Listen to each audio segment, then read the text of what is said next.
Welcome back, pilots. Yes, another spider. I think this is the last one. I think. I am completely out of spider-related jokes. So let's just get on into it, okay? This potentially might be a short one. Because there's not a lot of not a lot of lore between the two of them. Yes, I said two. There are two. I'm combining both of them into one video because one of them does not have any variants at all. Here is the final spider, I think, and the next mech in the bug streak. The Stalking Spider. As I mentioned in the last mech video, four-legged mechs just aren't popular, even though they are sturdier and a lot more maneuverable, because you don't have to twist the waist to go sideways. You can just do it on the get-go. Realistically, at least. I don't know if that's how it works in this game, because I've never used a four-legged mech before on tabletop, which I haven't played in a while as well. So there's that.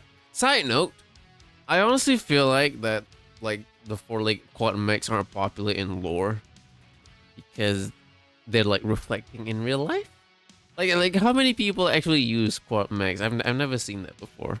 And again, I don't really play people. I play bots against bots only. I don't know. Maybe they saw the sales of the models and they saw no one bought the quads and they were like, okay, seems like quads aren't popular. Let's make that canon in universe. But that's just my theory. My game theory! Even when the clans invaded and their quads were encountered, which were apparently very successful, everyone still kept to the good old-fashioned two legs. One day, Clan Cobra got their hands on a tarantula. They're a warden clan, so I don't know how they got one. Maybe from Seafox. They looked at it and said, we can do one better. So they got to work and eventually made a Stalking Spider. But that is not their greatest achievement in this project. As per the TRO, their biggest achievement for this project is that they actually managed to convince lore master Alira Riaz to put it into production. Quad prejudice knows no bounds. The Stalking Spider is built on the Type QX74550 Mod 3 chassis that is rated for 50 tons. That name just rolls off the tongue. It is powered by a Fusion Standard 250 Mark 11 that is paired with a mask, which gives a maximum speed of 119 km per hour. Just like the Tarantula, the Stalking Spider has jump jets equipped with 5 BMP Series 21 mod. I think that's 21. I should have looked it up, but I did not look it up. I'm going to assume that's 21. 21 mod 12 gives it 150 meters of distance. And then because of where they put the thrusters at, like one in each leg and then one in the middle, when it jumps and is flying through the air and the pilot's doing minor adjustments, apparently it looks like it's crawling. So just imagine that. A gigantic spider just crawling through the air right at you. Sounds lovely.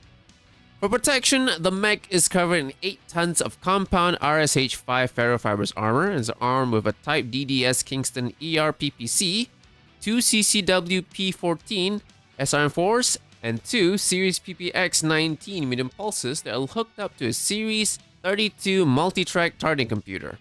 Of course, being a clan mech, all the missiles are stored into inbuilt case compartments. To talk to each other, they use a Build 1701 Tacticom, and to cool all these things down, 11 clan double heat sinks were installed.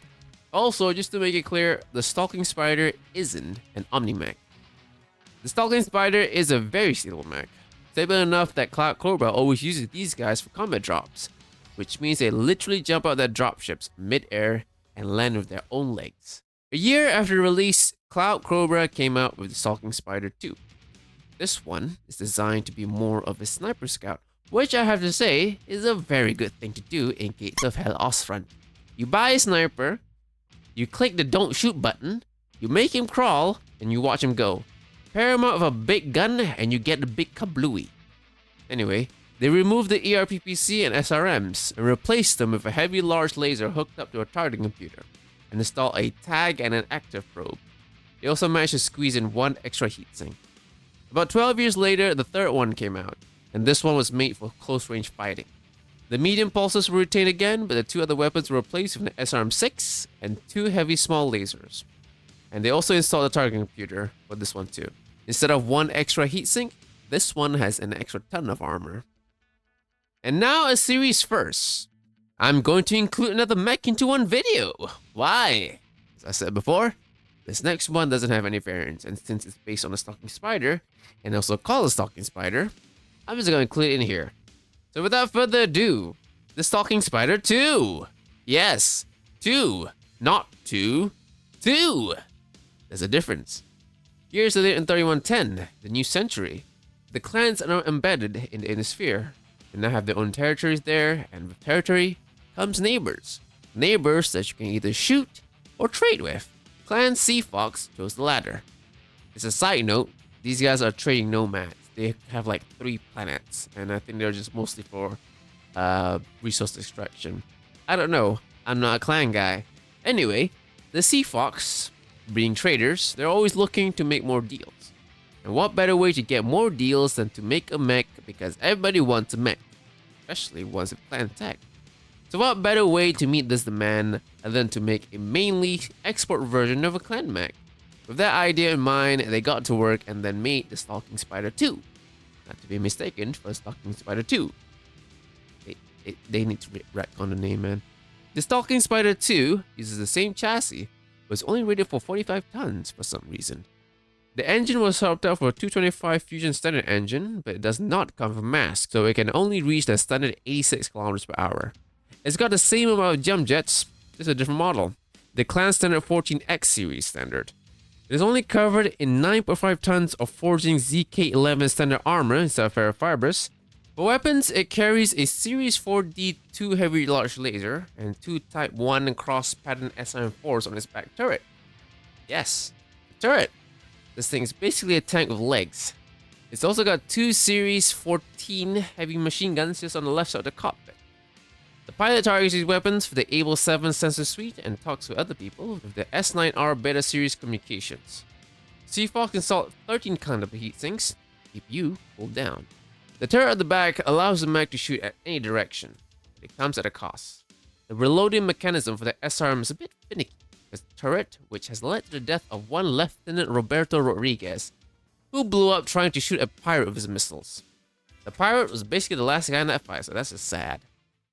While the first one doesn't really have anything of note in terms of deployments, the second one, the second one, has a bit more under its belt.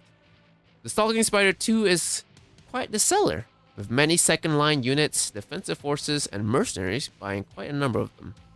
Mercenaries like Charles Westerfield, who like to use his spider by jumping into the air and landing on top of people. Not mechs, not tank, people. The guy was later killed in a bar fight, and his mech was collected as collateral for his debts, and later sold in an auction for as double its MSRP. His price got that high because it was one of the few mechs ever to get repossessed as collateral. Another story was during the battle for Tharkad, where a full lance of spiders covered a linear retreat by themselves. They did the jobs very well, with not a single Jade Falcon managing to slip by their lines, until one of them decided that they did not want to live anymore, and self-combusted. And that covers the arachnids of Battletech, I think. But fear not, pilots. There's still plenty of bug mechs to cover. The Grasshopper will be the next one. You know, last time I also said I was gonna do like a list of all the bug mechs so I know how many left I gotta do, but guess what? I didn't do that.